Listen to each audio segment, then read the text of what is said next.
नमस्कार. सगळ्या मोडी अभ्यासकांना विजयादशमीच्या हार्दिक शुभेच्छा.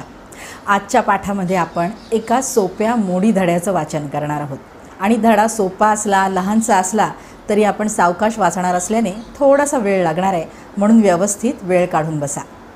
मला कल्पना आहे आपण सगळ्यांनीच मोडी लिपी शिकताना मोडी लिपीतले उतारे, ऐतिहासिक दस्तऐवज, पत्र यांचा संग्रह केलेला असतो आणि संग्रह जितका मोठा तितकेच हे दस्तऐवज वाचण्याची उत्सुकता वाढीला लागते. पण जेव्हा ऐतिहासिक दस्तऐवजांमधलं मोडी अक्षर आणि मोडी पाठांमध्ये शिकलेलं मोडी अक्षर ह्यांची तुलना केली जाते तेव्हा आपल्या लक्षात येतं की ऐतिहासिक दस्तऐवजांमधलं अक्षर थोडंसं दुर्बोध आहे, वाचायला कठीण आहे. त्यावेळेला आपला अपेक्षाभंग होतो, हिरमोड होतो आणि एकदा मला मोडी जमेल का हा प्रश्न मनामध्ये आला की आपला मोडी शिकण्यामधलाच उत्साह कमी होतो. तर तसं न होण्यासाठी आपण सगळंच मोडीचं ज्ञान एकदम घेण्यापेक्षा टप्प्याटप्प्याने पुढे जाऊया. सगळ्यात आधी एका टप्प्यावर जाऊन त्यातले बारकावे शिकून घेऊया, मग पुढच्या टप्प्यावर जाऊया. आणि म्हणूनच आज आपण ज्या टप्प्यावर आलो आहोत तिथे आपण सोपं मोडी वाचन करणार आहोत. आज आपण जो मोडी धडा वाचणार आहोत तो अतिशय सोपा आहे. आधीच्या शिकलेल्या मोडीच्या पाठांवरच आधारित आहे, त्यामुळे तुम्हाला तो नक्की वाचता येईल. ज्या मोडी अभ्यासकांना पहिल्यापासून सोपं मोडी वाचन जमतंय त्यांनी हा धडा आपापल्या वेगाने वाचला तरी हरकत नाही. पण जे मोडी अभ्यासक ह्या चॅनलवरचे व्हिडिओ पाहूनच मोडी शिकले आहेत त्यांच्यासाठी आपण एक एक अक्षर सावकाश वाचत पुढे जाणार आहोत. वाचनाच्या वेळेला मोडी अभ्यासकांनी जर पेन आणि वही सोबत ठेवली तर फार बरं होईल, कारण स्क्रीनवर आपल्याला एका ओळीत सलग लिहिलेली मोडी अक्षरं दिसणार आहेत. कदाचित 2 शब्दांमध्ये असते तशी रिकामी जागासुद्धा दिसेल, पण तिथेच थांबून एक एक शब्दाचा अर्थ न लावता आधी आपण संपूर्ण धडा एक एक अक्षर करून वाचणार आहोत आणि त्यानंतर शब्दतोड करून मजकुराचा योग्य अर्थ आपण जाणून घेणार आहोत. पाठ सुरू करण्यापूर्वी महत्त्वाचं, प्रत्येक अक्षराच्या खाली तुम्हाला एक गुलाबी किंवा हिरव्या रंगाची रेघ आखलेली दिसेल. आपण नेमकं कोणतं अक्षर वाचतोय हे समजण्यासाठी ही रेघ आखलेली आहे.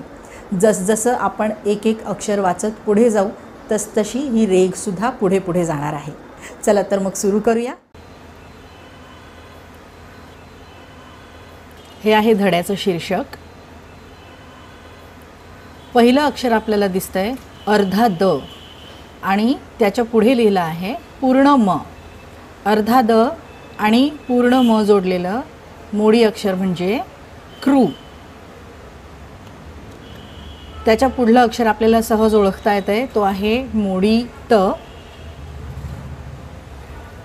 त्यानंतरचं पुढचं अक्षर आहे पुन्हा एकदा अर्धा द आणि त्याच्यानंतर लिहिलं आहे पूर्ण न.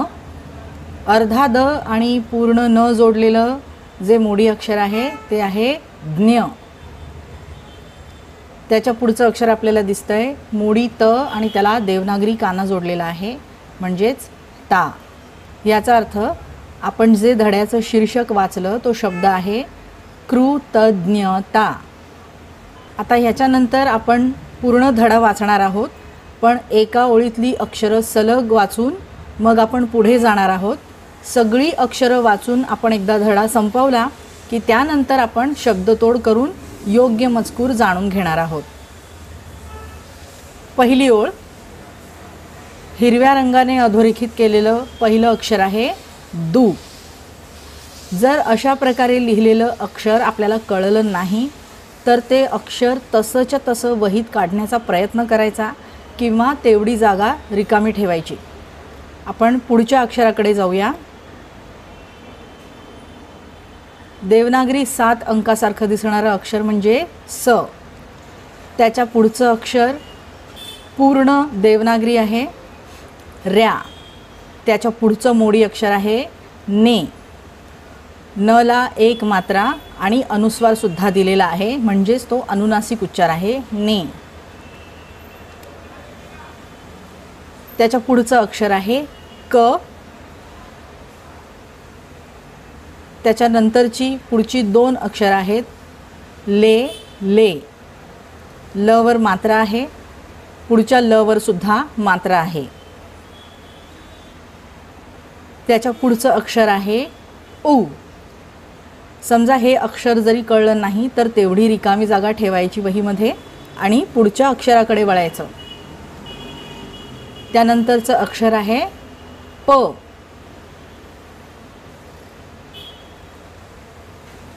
प नंतरचं पुढचं अक्षर आहे का. क काढून त्याला लपेटीयुक्त उलट दिशेचा काना जोडलेला आहे का. आणि काच्या नंतरचं अक्षर जे आहे ते आपल्याला देवनागरी र सारखंच दिसतंय, र. रच्या नंतरचं पुढचं अक्षर आहे स्म. देवनागरी स अर्धा काढून त्याला पूर्ण मोडी म जोडलेला आहे, स्म. त्याच्यानंतरचं पुढचं अक्षर आहे रू. देवनागरी र काढला आहे आणि त्याला मोडी उकार जोडला आहे.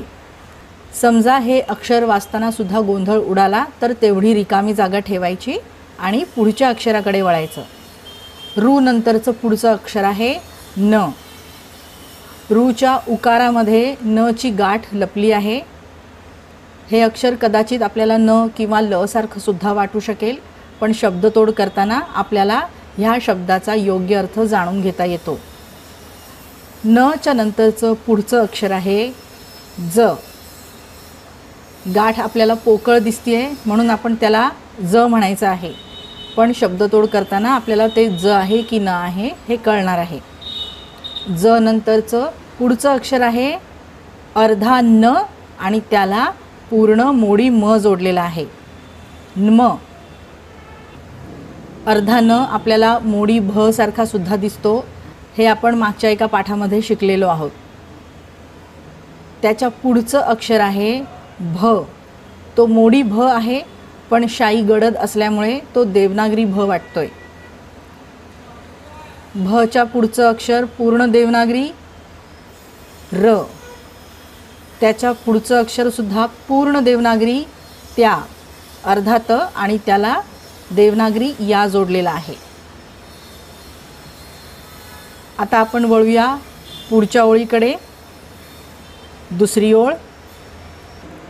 दुसऱ्या ओळीतलं पहिलं अक्षर आहे मा. त्याच्या पुढचं अक्षर आहे मोडी ण. त्याच्या पुढचं मोडी अक्षर आहे सा. त्यानंतरचं मोडी अक्षर अगदी सहज ओळखता येतं, मोडी वी. त्याच्या पुढचं अक्षर आहे श. पोटफोड्या श, जो मोडी आणि देवनागरीमध्ये एकसारखाच लिहिला जातो. त्याच्या पुढचं अक्षर आहे यी. मोडी स च्या विरुद्ध आकार असलेला अक्षर म्हणजे य आणि त्याला लपेटीयुक्त दीर्घ वेलांटी जोडलेली आहे. त्याच्या पुढचं अक्षर आहे मोडी आ. त्यानंतरचं अक्षर आहे, हे अक्षर ओळखताना आपल्याला थोडी गडबड होऊ शकते. आपल्याला तो मोडी ह सुद्धा वाटतो, ब सुद्धा वाटतो, प सुद्धा वाटतो आणि द सुद्धा वाटतो. शब्दतोड होईपर्यंत आपण ही जागा रिकामी ठेवूया आणि पुढच्या अक्षराकडे वळूया. देवनागरी र. त्याच्या पुढचं जे अक्षर आहे मोडी बा आणि त्यानंतरचं अक्षर आहे मोडी ळ. ळच्या नंतरचं अक्षर अतिशय सोपं ग, मोडी ग. आणि त्यानंतरचं अक्षर आहे णे. मोडी ण काढून शिरोरेघेवर एक मात्रा जोडली आहे आणि अनुस्वार सुद्धा दिलेला आहे, म्हणजे अनुनासिक उच्चार असलेलं णे हे अक्षर आहे. त्याच्या पुढचं अक्षर आहे व.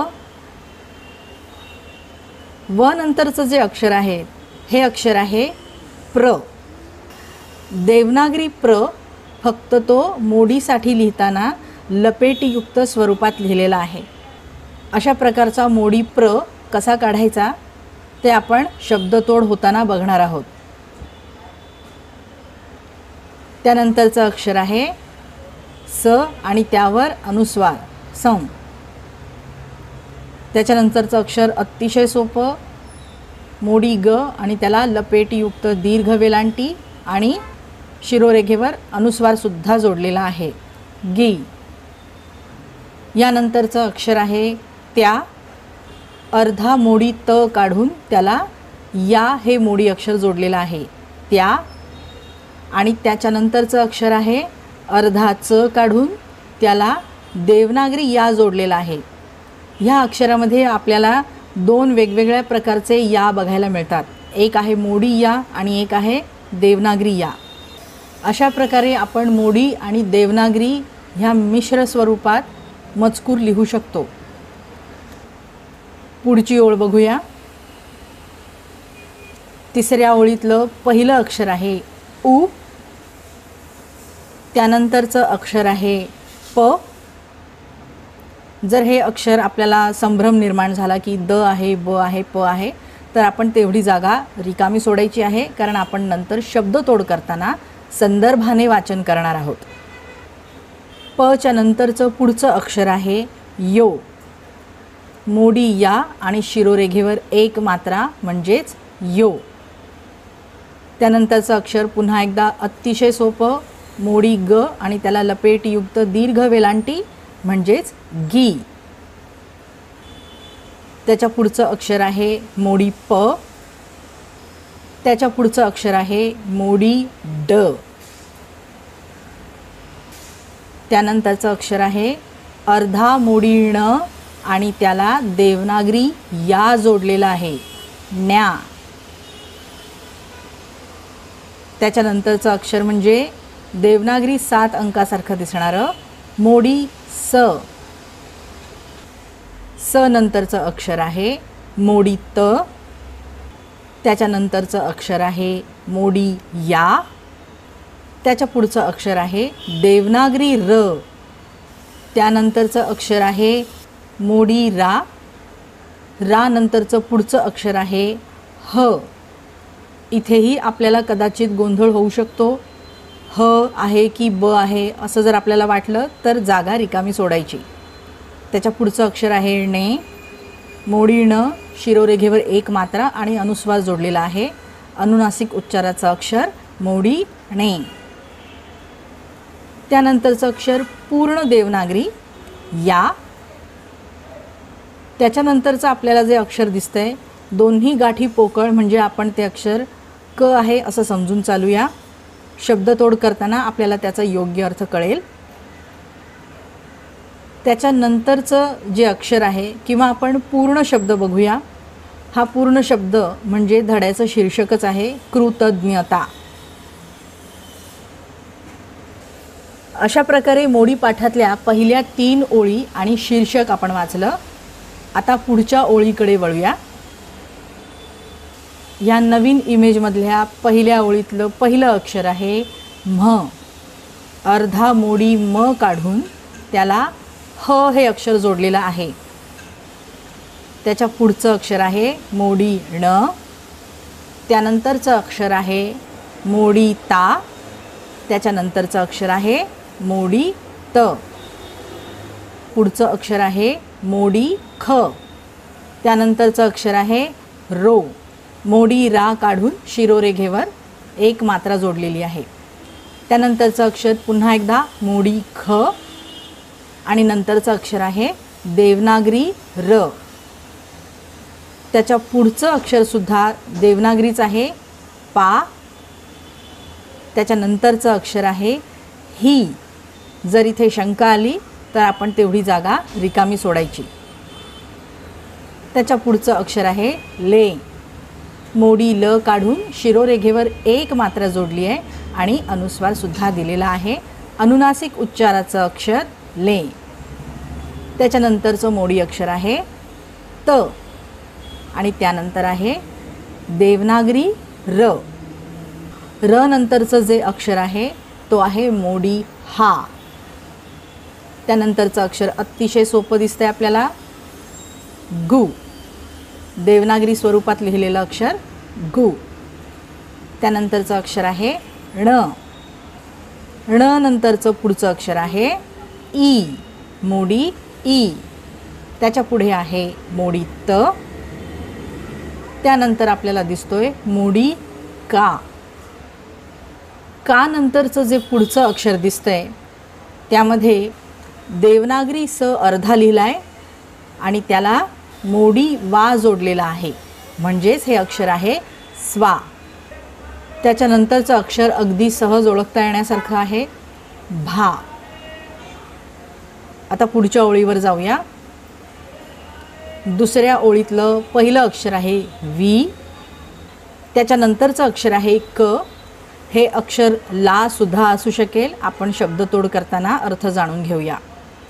नंतरचं अक्षर आहे आ आणि त्याच्यानंतरचं अक्षर आहे हे. ह काढून शिरोरेघेवर एक मात्रा जोडलेली आहे. त्याच्यानंतरचं अक्षर आहे मोडी की. क ला लपेटीयुक्त दीर्घ वेलांटी जोडून अनुस्वार सुद्धा जोडलेला आहे, म्हणजेच अनुनासिक उच्चाराचं अक्षर आहे की. त्यानंतरचं अक्षर आहे तो. त्याच्या पुढे पुन्हा एकदा देवनागरी प्र पण लपेटीयुक्त स्वरूपात लिहिलेला आहे प्र. त्याच्यानंतरचं अक्षर अर्धा त आहे, तो मोडी आहे आणि त्याला देवनागरी ये हे पूर्ण अक्षर जोडलेलं आहे ते. त्याच्या पुढचं अक्षर आहे का. त्यानंतरचं अक्षर आहे च्या. अर्धा मोडी च काढून त्याला देवनागरी या जोडलेला आहे. त्यानंतरचं अक्षर आहे आ. मोडी आ काढून शिरोरेघेवर अनुस्वार दिलेला आहे आ. त्यानंतरचं अक्षर आहे गी. मोडी गी काढून शिरोरेघेवर अनुस्वार जोडलेला आहे. त्याच्यानंतरचं अक्षर आहे मोडी अ. त्याच्यानंतरचं जे अक्षर आहे ते आहे मोडी स. त्यानंतरचं जे अक्षर आहे ते आहे मोडी ला. जर गाठ पोकळ दिसत असेल तर हे अक्षर ला नसून क आहे असं सुद्धा असू शकेल. आपण शब्दतोड करताना योग्य अर्थ जाणून घेऊया. त्याच्यानंतरचं अक्षर आहे पूर्ण देवनागरी अक्षर पा. त्यानंतरचं अक्षर आहे मोडी ही. त्याच्यानंतरचं अक्षर आहे मोडी ज आणि शिरोरेघेवर एक मात्रा म्हणजेच जे. आता तिसऱ्या ओळीकडे वळूया. तिसऱ्या ओळीतलं पहिलं अक्षर आहे प. त्यानंतरचं अक्षर आहे मोडी ण. त्याच्या पुढचं अक्षर आहे मोडी ख. नंतरचं अक्षर आहे मोडी रो. त्यानंतर पुन्हा एकदा मोडी ख आणि मग आहे देवनागरी र. त्यानंतरचं अक्षर आहे मोडी त आणि त्यानंतरचं जे अक्षर आहे ते आहे मोडी शला लपेटीयुक्त दीर्घ वेलांटी म्हणजे शी. त्याच्या पुढच्या अक्षरामध्ये पुन्हा एकदा देवनागरी स अर्धा लिहिला आहे आणि त्याला थी हे मोडी अक्षर जोडलेलं आहे, म्हणजेच हे अक्षर आहे स्थी. त्याच्या पुढचं अक्षर आहे मोडी ती. त्यानंतरचं जे अक्षर दिसतंय ते आहे मोडी न. त्याच्या पुढचं अक्षर आहे मोडी स. त्याच्यानंतरचं जे अक्षर आहे ते आहे मोडी ते. त्याच्या पुढे जे अक्षर आहे ते आपण पाठाच्या पहिल्या ओळीमध्ये बघितलेलं पहिलं अक्षर. हे अक्षर आहे दू. पण जर आपल्याला शंका असली तर आपण हे अक्षर न लिहिता तिथे रिकामी जागा ठेवायची. त्याच्या पुढचं अक्षर आहे मोडी स. त्याच्या पुढचं अक्षर आहे देवनागरी रॅ. त्यानंतरचं अक्षर आहे ने. त्याच्या पुढचं अक्षर आहे क आणि नंतरची जी दोन अक्षरं आहेत ती ले ले अशी आहेत. आता आपण तिसऱ्या इमेजकडे वळूया. तिसऱ्या इमेजमध्ये पहिल्या ओळीतलं पहिलं अक्षर आहे उ. त्यानंतरचं अक्षर आहे मोडी प. त्यानंतरचं अक्षर आहे का आणि त्याच्या पुढचं अक्षर आहे देवनागरी र. त्यानंतरच्या अक्षरामध्ये अर्धा देवनागरी स आणि त्याला म जोडलेला आहे, म्हणजेच हे अक्षर आहे स्म. त्याच्या पुढचं अक्षर पूर्ण देवनागरी र. त्याच्यानंतरचं अक्षर आहे मोडी णा आणि त्यानंतर देवनागरी र ला लपेटीयुक्त दीर्घ वेलांटी आणि शिरोरेघेवर अनुस्वार जोडलेला आहे री. त्याच्यानंतरचं अक्षर आहे मोडी मा आणि आपल्याला इथे स्पष्ट दिसतंय की मा अक्षराला जोडूनच कशा प्रकारे मोडी ण काढलेला आहे. पुढचं अक्षर मोडी ण जे आधीच्या मा अक्षराला जोडून लपेटीयुक्त स्वरूपात काढलेलं अगदी स्पष्टपणे आपल्याला दिसतंय ण. त्याच्या पुढचं अक्षर आहे से. मोडी स ला शिरोरेघेवर एक मात्रा आणि अनुस्वार सुद्धा जोडलेला आहे. त्याच्यानंतरचं अक्षर आहे मोडी फा आणि मोडी फाच्या नंतरचं पुढचं अक्षर आहे देवनागरी र. त्यानंतरचं अक्षर आहे मोडी दू. ह्यानंतर आपल्याला दिसतंय मोडी म ला लपेटीयुक्त दीर्घ वेलांटी आणि रफार सुद्धा जोडलेला आहे मी. आणि त्यानंतरचं अक्षर आहे मोडी ळ. ळच्या पुढचं अक्षर आहे मोडी अ. त्यानंतरचं अक्षर आहे स. त्यानंतर आहे मोडी ता आणि मोडी ता नंतर आहे मोडी त. आता पुढच्या ओळीकडे वळूया. पहिलं अक्षर आहे मोडी अर्धा म आणि त्याला ह हे अक्षर जोडलेलं आहे म्ह. त्यानंतरचं अक्षर आहे णू. मोडी ण ला देवनागरी ऱ्हस्व उकार जोडलेला आहे. त्यानंतरचं अक्षर आहे मोडी न. त्याच्या पुढचं अक्षर आहे मोडी अ. त्यानंतरचं अक्षर आहे मोडी शा. त्याच्या पुढचं अक्षर आहे क्रू. धड्याच्या शीर्षकामधलं पहिलं अक्षर आपण वाचलं तेच आहे क्रू. त्यानंतरचं अक्षर आहे मोडी त आणि त्यानंतर लिहिलं आहे मोडी ज्ञ. त्याच्या पुढचं अक्षर आहे मोडी मा. त्यानंतरचं अक्षर आहे मोडी ण आणि त्यानंतर आहे मोडी सा. साच्या पुढचं अक्षर आहे मोडी चे. मोडी च ह्या अक्षराला शिरोरेघेवर एक मात्रा आणि अनुस्वार सुद्धा जोडलेला आहे. मोडी चे हे अक्षर आहे. त्यानंतरचं अक्षर आहे कौ.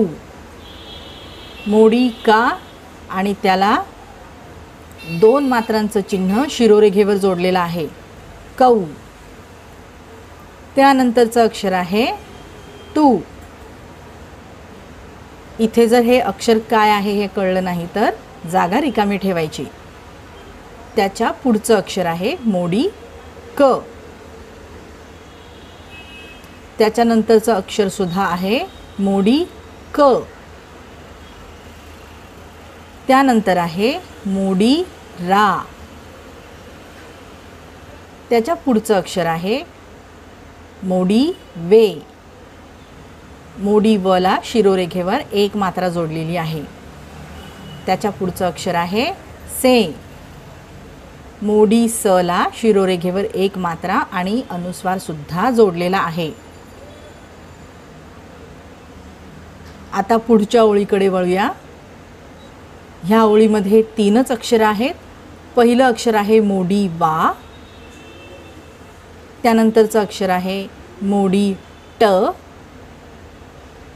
त्याच्यानंतरचं अक्षर आहे ते. मोडी त ला शिरोरेघेवर एक मात्रा जोडून अनुस्वार सुद्धा जोडलेला आहे ते. अशा प्रकारे आपण या लहान धड्यातली सगळी अक्षरं वाचलेली आहेत. आता आपण शब्दतोड बघणार आहोत.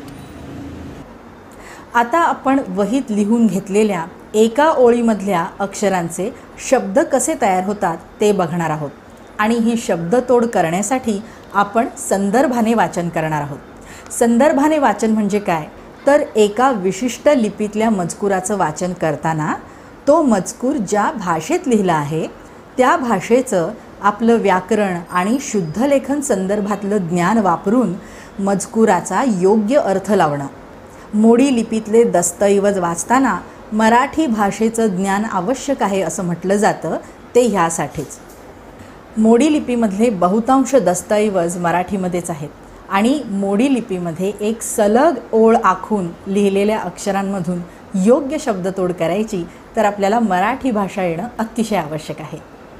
मोडी लिपीचे नियम आणि वैशिष्ट्य या पाठामध्ये हीच गोष्ट समजावून सांगितलेली आहे। त्या पाठाची लिंक वर आय बटनमध्ये मिळेल। चला आता ह्या धड्यामध्ये शब्दतोड कुठे आणि कशी होते ती बघूया।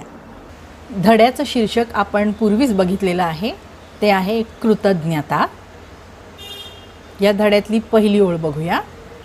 पहिल्या ओळीतली सगळी अक्षरं वाचूया। दुसऱ्याने कलेले उपकार स्मरून जन्म भर त्या। आता ह्या अक्षरांमध्ये आपल्याला शब्दतोड करणं अतिशय सोपं आहे, कारण आपल्याला मराठी भाषा माहीत आहे आणि हे शब्दही आपल्या माहितीचे आहेत। पहिल्या शब्दामध्ये जर समजा पहिलं अक्षर आपल्याला कळलं नाही आणि ती जागा आपण रिकामी ठेवली तर बाकीचा शब्द काय तयार होतो सर्याने। आता ह्या ठिकाणी जर आपल्याला अक्षर लक्षात येत नसेल तर ती प्रत्येक शक्यता आपण तिथे लिहून बघायची आणि जे अक्षर योग्य तिथे बसतंय ते अक्षर तिथे वापरायचं। त्यानंतरचा जो शब्द आहे तो लिहिला गेला आहे कलेले। आता मोडीमध्ये आपल्याला माहिती आहे की अनावधानाने कधीकधी मात्रा देणं राहून जातं, कधीकधी एका अक्षराची मात्रा दुसऱ्याच अक्षरावर पडते, अनुस्वाराच्या बाबतीत सुद्धा हे घडू शकतं। इथे तसंच झालेलं आहे। अनावधानाने केलेले ह्या शब्दामधली क ह्या अक्षरावर मात्रा देऊन के लिहायला हवं होतं, ते न लिहिता कलेले असं लिहिलेलं आहे। लिप्यंतर करताना आपण कलेले असंच लिहायचं आहे, पण वाचताना केलेले असं वाचायचं आहे। तिसऱ्या शब्दाची सुद्धा शब्दतोड आपल्याला सहज करता येते। उ टिंब टिंब का र। इथे उदकार किंवा उहकार किंवा उबकार अशा प्रकारचा शब्द आपण मराठीमध्ये वाचलेला नाही। आपण जो मराठीमध्ये प्रचलित शब्द वाचलेला आहे तो आहे उपकार।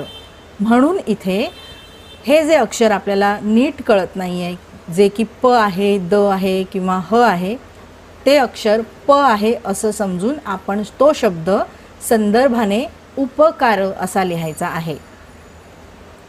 त्याच्या पुढचा शब्द पहिलं अक्षर आहे स्म आणि त्याच्यानंतरचं जे अक्षर आहे ते मी मघाशी म्हटलं की जर आपल्याला कळलं नाही की र ला हा नेमका उकार जोडला आहे की अजून एखादं ते काही अक्षर आहे तर आपण ती जागा समजा रिकामी सोडली आणि त्याच्यानंतरचं जर अक्षर बघितलं तर ते आहे न। त्यामुळे स्म आणि टिंब टिंब त्याच्या पुढे न अशा प्रकारे जर आपण हा शब्द वाचला तर रू हे ह्या अक्षराच्या म्हणजे ह्या अक्षराच्या वळणाच्या जवळपास जाणारं अक्षर आहे, म्हणून आपण इथे रू हेच अक्षर लिहिणार आहोत। म्हणजेच आपण वाचलेला चौथा शब्द आहे स्मरून। आता त्याच्या पुढचा शब्द बघूया। पहिलं अक्षर आहे ज, त्याच्यानंतरचं जे अक्षर आहे ते आपल्याला अर्ध्या मोडी भ सारखं सुद्धा दिसतंय, अर्धा ज सुद्धा वाटतोय आणि अर्धा न सुद्धा वाटतोय, पण अर्धा भ किंवा अर्धा ज ही दोन अक्षरं म ला जोडून कोणतंही जोडाक्षर आपल्याला तयार झालेलं आठवत नाही। म्हणून जच्या नंतर जे जोडाक्षर लिहिलं आहे ते न्म आहे असंच आपण समजून चालायचं। त्याच्या पुढचं अक्षर आहे भ आणि त्याच्यानंतरचं अक्षर आहे र। म्हणजेच हा 4 अक्षरांचा जो शब्द आहे तो आहे जन्मभर। त्याच्यानंतरचं जे अक्षर आहे ते अतिशय सोपं आहे त्या। आपण आता पुढच्या ओळीकडे वळूया। पहिलं अक्षर इथे समजताना कदाचित गोंधळ उडू शकतो, मग आपण तिथे जागा रिकामी ठेवायची। त्याच्यानंतर पुढच्या अक्षरांकडे वळायचं। ण सा वि श ई। आता आपण जेव्हा हे धड्याचं शीर्षक वाचलं तेव्हा आपल्या लक्षात आलं की हा धडा मनुष्याचा स्वभाव, मनुष्याची कर्म ह्या संदर्भात लिहिलेला आहे. त्यामुळे इथे पहिलं अक्षर आपल्याला जरी क वाटलं आणि तो शब्द कणसाविषयी आहे असं जरी वाटला तरीसुद्धा आपण हे संदर्भाने वाचणार आहोत की धड्याचं शीर्षक हे माणूस, माणुसकी, उपकार ह्या संदर्भात आहे. म्हणून पहिला शब्द कणसाविषयी असा नसून माणसाविषयी असा असू शकेल. म्हणून पहिलं अक्षर आपल्याला क सदृश दिसलं तरीसुद्धा तो मा आहे असं आपण समजून तिथे रिकाम्या जागेमध्ये मा हे अक्षर लिहायचं आहे.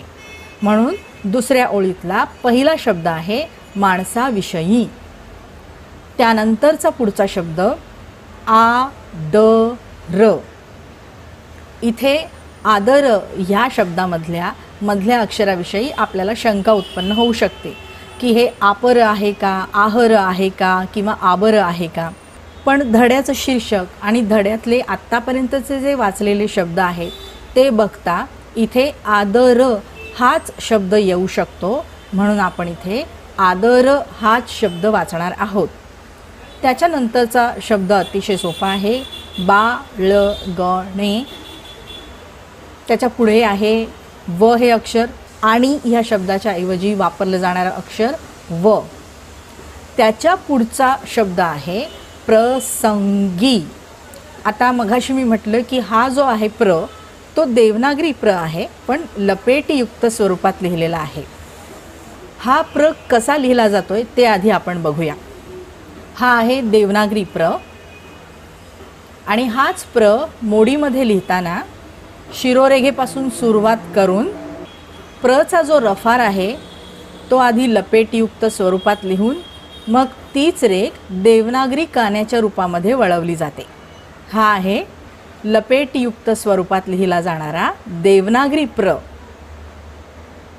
तर असा प्र लिहून प्रसंगी हा शब्द तयार झालेला आहे. पहिलं अक्षर आपल्याला जे आपल्याला नीट लक्षात आलं नव्हतं ते आपल्याला कळल्यानंतर आपल्याला इतर दोन अक्षरं जोडून हा शब्द सहज समजतो प्रसंगी. त्याच्यानंतरची जी अक्षरं आपण वाचली ती होती त्याच्या. हा शब्द आपल्याला अतिशय सहज समजण्यासारखा आहे त्याच्या. पुढच्या ओळीमधला पहिला शब्द वाचूया. पहिलं अक्षर आहे उ. आता इथे सुद्धा जर आपल्याला शंका उत्पन्न झाली तर आपण तेवढी जागा रिकामी सोडलेली असते.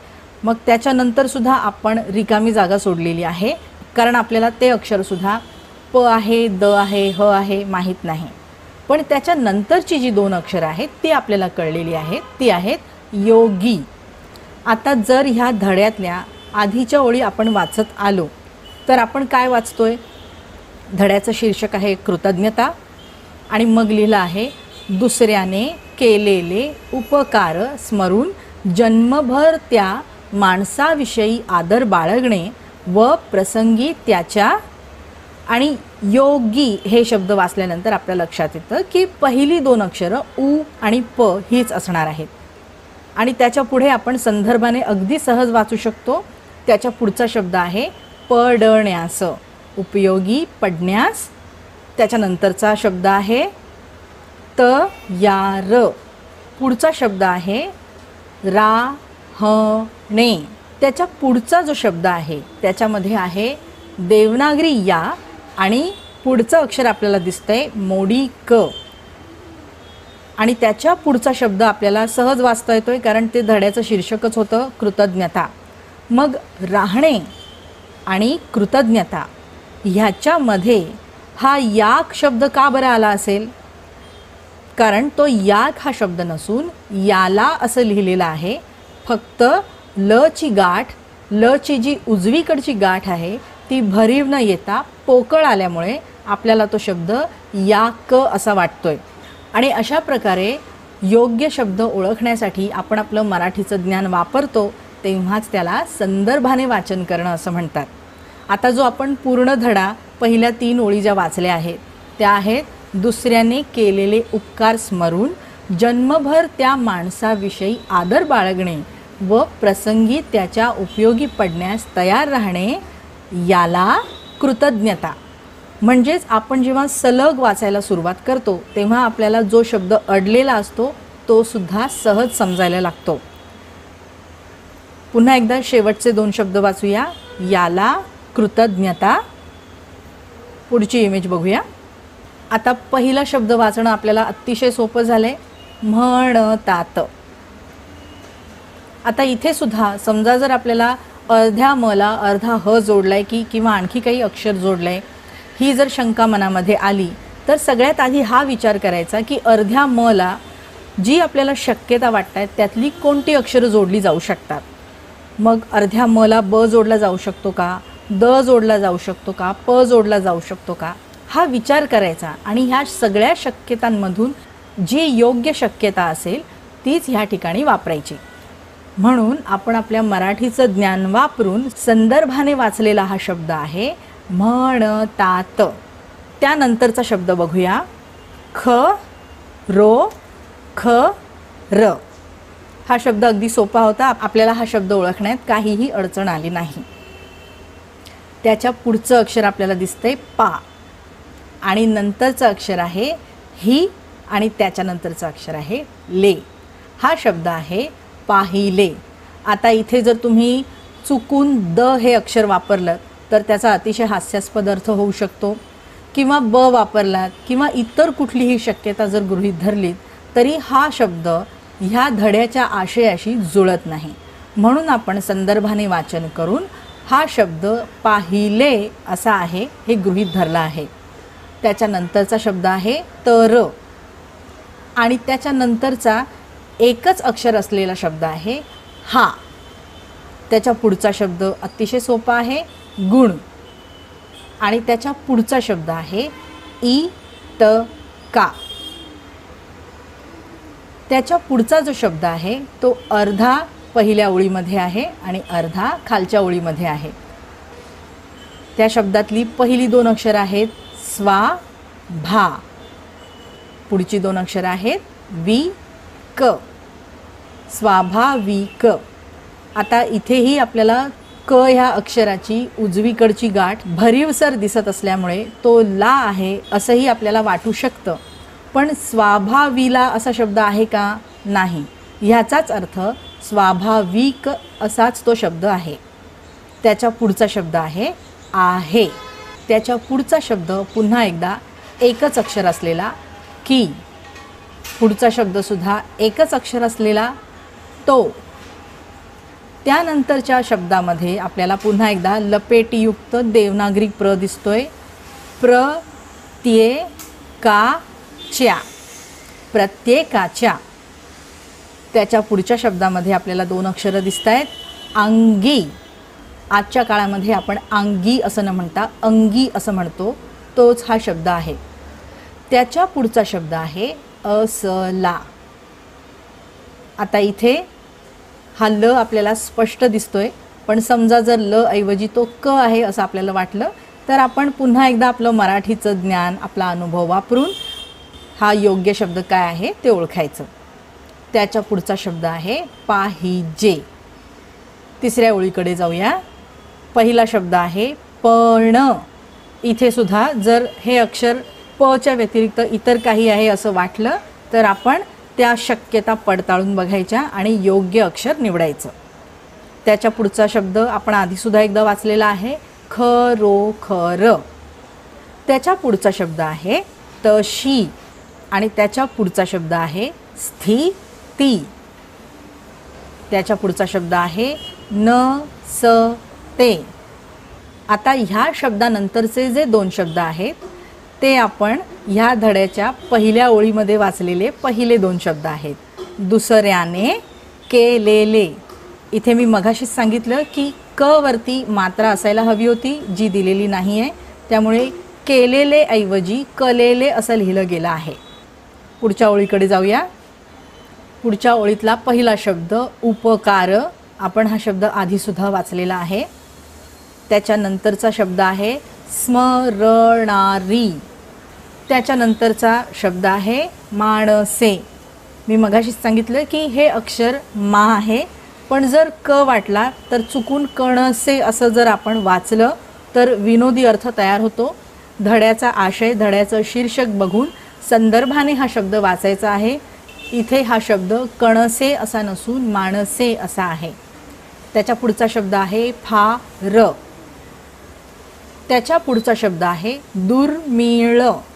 आता इथे सुद्धा जर आपल्याला दु हे अक्षर कळलं नाही तर आपण ती जागा रिकामी ठेवू. पण र्मी आणि ळ ह्यासोबत जोडलं जाणारं पहिलं अक्षर कोणतं असेल तर त्या शक्यता आपण गृहीत धरायच्या. हा तू असू शकेल किंवा आणखीन कोणतं अक्षर असू शकेल. जर कोणतंही अक्षर इथे बसत नसेल तर हे अक्षर दू आहे हे आपण गृहीत धरायचं आणि दुर्मिळ असा शब्द वाचायचा.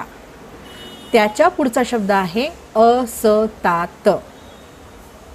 पुढच्या ओळीकडे वळूया. पहिला शब्द आहे म्हणून. अतिशय सोपा शब्द. म्ह हे अक्षर आपण मघाशी सुद्धा वाचलं होतं. ह्याच्या पुढचा शब्द आहे अशा. ह्याच्या पुढचा शब्द आहे जे धड्याचं अर्धवट शीर्षक कृतज्ञ. त्याच्या पुढचा शब्द आहे माणसाचे. त्याच्या पुढचा शब्द आहे कौतुक. इथे पुन्हा एकदा कौ नंतर आलेलं अक्षर तू नसून इतर कुठलंही आहे अशी जर आपल्याला शंका निर्माण झाली तर आपण ते अक्षर तिथे लिहून बघायचं आणि तो शब्द काय वाचला जातोय हे बघायचं. जर तो शब्द आपल्याला योग्य वाटला नाही तर संदर्भाने कौ आणि कच्या मध्ये तू हेच अक्षर असेल असं आपण गृहीत धरायचं. त्याच्या पुढचा शब्द आहे करावेसे. आणि शेवटच्या ओळीतला शेवटचा शब्द आहे वाटते. आता पुन्हा एकदा हा धडा आपण सलग वाचून घेऊया. धड्याचं शीर्षक कृतज्ञता. दुसऱ्याने केलेले उपकार स्मरून जन्मभर त्या माणसाविषयी आदर बाळगणे व प्रसंगी त्याच्या उपयोगी पडण्यास तयार राहणे याला कृतज्ञता म्हणतात. खरोखर पाहिले तर हा गुण इतका स्वाभाविक आहे की तो प्रत्येकाच्या अंगी असला पाहिजे. पण खरोखर तशी स्थिती नसते. दुसऱ्याने केलेले उपकार स्मरणारी माणसे फार दुर्मिळ असतात. म्हणून अशा कृतज्ञ माणसाचे कौतुक करावेसे वाटते. आता हा धडा पूर्ण वाचल्यानंतर ह्या धड्यामध्ये पूर्णविराम नसतानाही आपण योग्य ठिकाणी शब्दतोड केल्यामुळे पहिलं वाक्य कुठे संपतंय आणि दुसरं वाक्य कुठून सुरू होतंय हे अगदी सहज समजून घेऊ शकतो. आज आपण जे मोडी वाचन केलं त्याला संदर्भाने केलेलं सोपं मोडी वाचन असं म्हणता येईल. आज जो धडा आपण वाचला त्याचा पुन्हा अभ्यास करायचा असेल तर त्याची इमेज डाउनलोड करण्यासाठी डिस्क्रिप्शन बॉक्समध्ये लिंक दिलेली आहे. इमेज डाउनलोड केल्यानंतर आधी आपला आपण सराव करा आणि जर अडचण आली तरच व्हिडिओ बघून पुढे जा. पुढच्या पाठामध्ये आपण बघणार आहोत मोडी लिपीमधली सुप्रसिद्ध र ची करामत. मग भेटूया पुढच्या पाठामध्ये. धन्यवाद.